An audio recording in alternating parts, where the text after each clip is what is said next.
Ова е наш четврти поред традиционален доручек со граѓани на општина Карпош, и тоа граѓани кои што се осамени, се работи за самохрани мајки, самохрани родители, лица со посебни потреби. Сакаме денеска на денот на влюбените или на Свети Трифун да им покажеме дека и во моменти на самотија со нив е општина Карпош.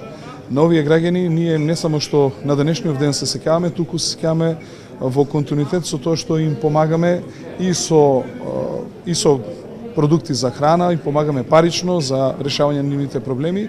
Оние кои што имаат хронични болести, многу често им доделуваме средства за медикаменти, како и оние за кои што им е потребно било какво лекување.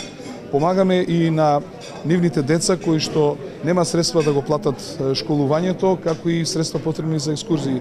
Што значи денеска правиме една круна на целокупната наша годишна активност, токму што имаме во делот на социјалната заштита и поддршка на нашите граѓани на кои што им треба ваква поддршка. Па нема за спекче борови да се каже. Он мисли на сиромашкијата, никој друг во свет нема. Таков човек не се ради. Се задоволни и за нова година, и за сега, тоа не е могуće. Ај со макија да го сликаш, да не чами кој она. Само е брат. Да. Не боцкаат многу, и видиме внимателно. Овели... Да.